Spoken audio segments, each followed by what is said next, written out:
Salut les amis, j'espère que tout le monde va bien. On se retrouve aujourd'hui pour une nouvelle vidéo spéciale Mercato. On va regarder un petit peu les grosses informations, les grosses actus qui sont tombées sur les dernières heures. Et on va démarrer du côté de Manchester United. Ça concerne Marcus Rashford. Bon, les Red Devils font une saison encore une fois catastrophique. Il y a le changement d'entraîneur, peu importe. Rien n'y fait. Cette équipe est malade depuis de nombreuses années. Il y a eu le changement de direction l'année dernière. Rien n'y fait.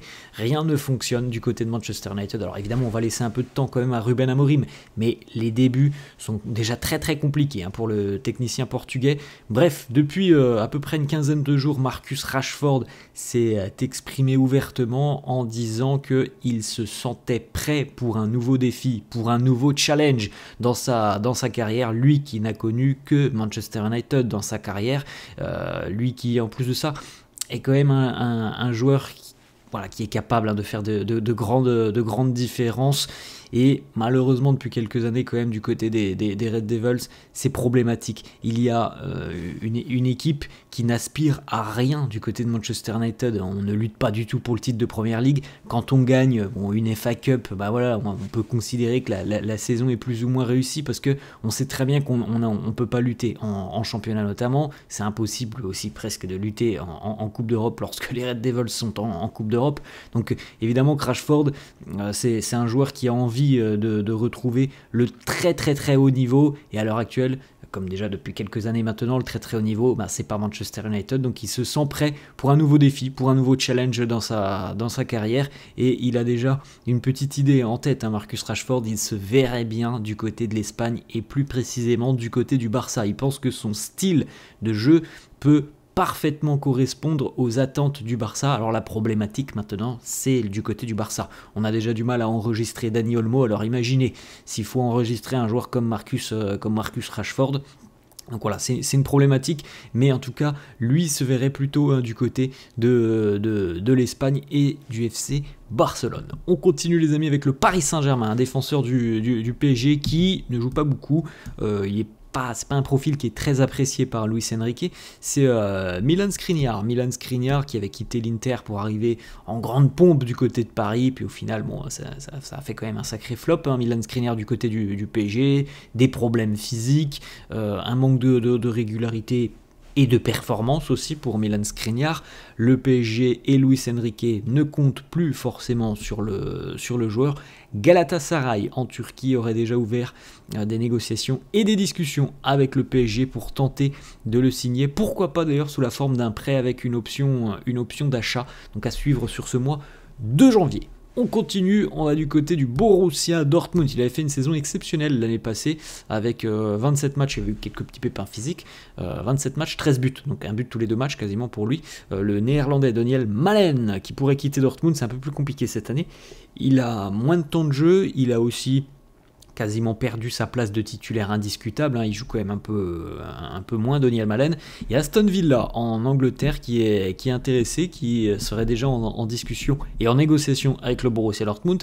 On lui a déjà proposé quelque chose il y a quelques semaines, mais ça continue de discuter. Il faut savoir que le joueur, lui, serait intéressé par le projet de rejoindre Villa et de rejoindre notamment la Première Ligue. Villa est un club ambitieux depuis l'arrivée de Unai Emery sur le banc. C'est une place forte du football anglais qui fait en plus de ça de très belles choses en Coupe d'Europe. Donc il y a vraiment pas mal d'ambition du côté des Villains. On continue, on va du côté du Paris Saint-Germain, le PSG qui manque de poids, qui manque peut-être aussi de talent offensivement, qui manque peut-être d'expérience. Voilà, tous les mots que je viens d'utiliser sont des caractéristiques première, tout simplement, de Mohamed Salah. On connaît tous la situation de l'international égyptien qui sera libre en fin de contrat à l'issue de cet exercice 2024-2025, donc dans 5-6 mois maintenant. Mois de juin, Mohamed Salah ne sera plus un joueur de Liverpool si d'ici là il n'a pas prolongé, mais c'est quand même assez compliqué. Les déclarations de Salah depuis quelques semaines, quelques mois maintenant, ne laissent pas trop penser qu'à l'heure actuelle on se rapproche d'une prolongation avec les Reds.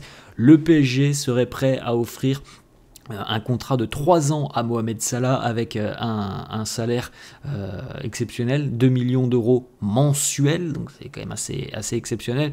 Liverpool, lui, à l'heure actuelle, serait prêt à une nouvelle offre mais ça serait 2 ans et 400 000 euros la semaine, donc c'est voilà, quand même une somme importante, mais c'est moins que le PSG, et c'est surtout projet long terme pour Mohamed Salah.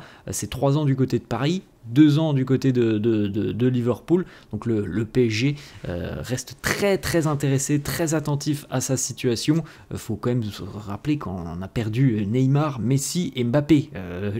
Avec tout le respect que l'on doit aux joueurs du PSG à l'heure actuelle, on est très loin du niveau de Neymar, Mbappé et Messi, donc avoir une star immense comme Mohamed Salah, qui est un joueur qui plante 20-30 buts, peut-être même plus par saison depuis de nombreuses années chez les Reds, qui délivre aussi une vingtaine de passes D par saison. C'est une assurance tout simplement offensivement, donc évidemment que le PSG doit être présent sur ce dossier. On va du côté de Lens, c'est l'une des révélations depuis qu'il est arrivé à Lens, le défenseur Abdoukodir Koussanov, défenseur ouzbek, et il n'a que 20 ans, mais c'est déjà un rock. Il est très très très solide dans les duels. Koussanov, le RC Lens avait réalisé voilà, un coup en allant le chercher, il me semble, si mes souvenirs sont bons, mais il me semble qu'il évoluait en Biélorussie, Koussanov, et Lens l'avait recruté pour une misère, hein. C'était très très peu d'argent, et maintenant sa valeur a considérablement augmenté, hein. Il vaut à l'heure actuelle, je crois, entre 25 et 30 millions d'euros, alors que Lens est allé le chercher, si mes souvenirs sont bons, pour à peine 1 million d'euros, je crois. Voilà, ils ont fait déjà un très très joli coup, parce qu'il s'est imposé dans la défense, parce que c'est quelqu'un qui, en plus d'être très bon dans les duels, est très à l'aise au niveau des relances, et ça intéresse notamment la Première Ligue. Manchester City se montre déjà intéressé par le jeune défenseur ouzbek.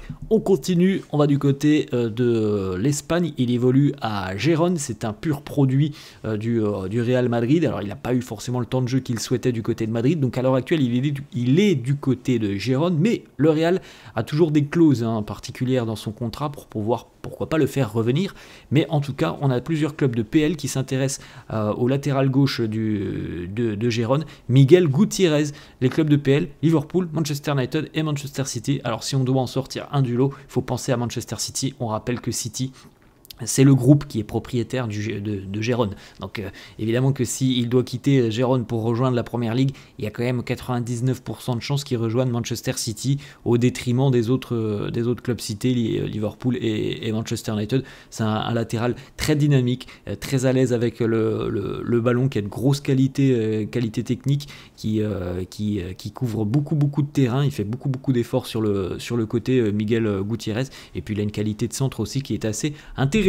On va aller, les amis, du côté de Liverpool, où les Reds pensent à se séparer de Darwin Núñez, l'attaquant uruguayen encore sous contrat avec Liverpool jusqu'en 2028, donc il y a encore un long contrat à Darwin Núñez, mais on sait très bien que c'est pas l'attaquant le plus esthète du monde.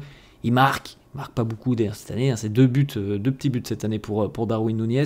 C'est pas l'attaquant le plus esthète du monde. Alors il a du temps de jeu, il n'est pas un titulaire indiscutable, mais il a du temps de jeu, puisque Arne Slot quand même effectue pas mal de rotations au sein de son 11.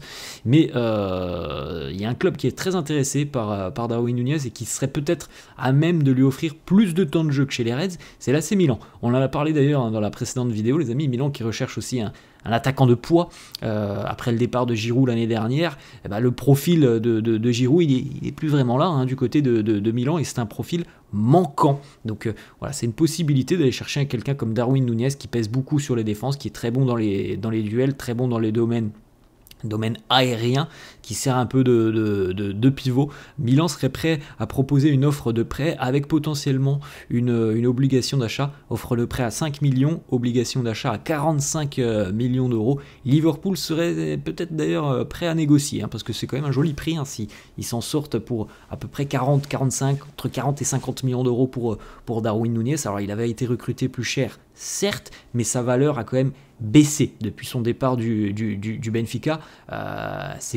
Il n'est pas devenu le plus grand attaquant du monde, c'est pas le plus mauvais, hein, faut pas dire ça non plus, mais c'est pas devenu le crack que l'on espérait lorsqu'il était du côté du Benfica. Donc voilà, Liverpool songe sérieusement à écouter l'offre de l'AC Milan. On va du côté d'Arsenal. Alors les Gunners, encore une fois, hein, toujours à la recherche d'un numéro 9. On a vu quand même Gabriel Jesus se réveiller depuis quelques semaines. depuis notamment son retour de blessure, mais ça n'empêche pas Arsenal de penser à d'autres possibilités, d'autres alternatives, et notamment l'attaquant irlandais de Brighton, Evan Ferguson, qui a marqué, il a que 20 ans, Evan Ferguson, hein, mais ça fait déjà presque 3 ans qu'il évolue au plus haut niveau avec Brighton. C'est un attaquant assez puissant, qui est très doué d'ailleurs hein, devant le but, et c'est un attaquant puissant qui bouge beaucoup, très mobile sur le front de l'attaque. Bon, il joue un petit peu, il a un temps de jeu un peu particulier, c'est toujours un joueur de rotation, parfois titulaire, parfois sur le banc, en sortie de banc, mais il joue. En tout cas, il commence à avoir une belle expérience de la Première Ligue, et je pense sincèrement que s'il franchissait cette étape, passer de Brighton à un cadre de PL comme Arsenal, ça pourrait être très très bénéfique pour lui, parce que c'est vraiment un attaquant qui a pas mal de potentiel, Evan Ferguson. On continue, on va du côté de Rennes, on en avait parlé lors de la précédente vidéo les amis, c'est officiel, il s'est engagé, il arrive en provenance de l'Arabie Saoudite et effectue donc son retour en Ligue 1, en provenance d'Al Nassr. Le milieu de terrain ivoirien Seko Fofana s'est engagé avec le Stade Rennais, un gros transfert hein, pour les Bretons, 20 millions d'euros, lui qui avait performé du côté de Lens il y a plus de 2 ans maintenant, il était d'ailleurs à l'époque suivi par le PSG, bon il avait choisi Al Nassr en Arabie Saoudite avec évidemment l'aspect financier. De retour à Rennes, voilà, on espère retrouver un bon Seko Fofana, et il y a une grosse activité au milieu de terrain, c'est un super joueur. On va du côté d'Hoffenheim, on va terminer d'ailleurs du côté d'Hoffenheim, nouvelle vente pour l'Olympique Lyonnais, ça devrait bouger beaucoup hein, sur le mercato lyonnais, notamment dans le sens des départs. Gift Orban, l'ailier nigérian, s'engage en Allemagne du côté du TSG Hoffenheim. Alors on l'aura pas beaucoup vu au final sous le maillot de l'Olympique Lyonnais parce qu'il est blessé quasiment depuis le début d'année, Gift Orban, mais c'est un attaquant assez virevoltant, hein, Gift Orban, il a du feu dans les jambes, et vu la saison d'Hoffenheim à l'heure actuelle en Bundesliga, ils sont vraiment en galère, ça peut être un très très très bon renfort offensivement. Voilà les amis, la fin de cette vidéo. Alors la vente hein, c'est 9 millions pour Lyon plus 3 millions de bonus, donc voilà, on fait rentrer un peu d'argent du côté de l'OL. Voilà les amis, la fin de cette vidéo, j'espère que ça vous a plu, n'hésitez pas comme d'hab à lâcher un petit pouce bleu, merci à tous ceux qui le font, je vous souhaite une très bonne journée et je vous dis à la prochaine, ciao.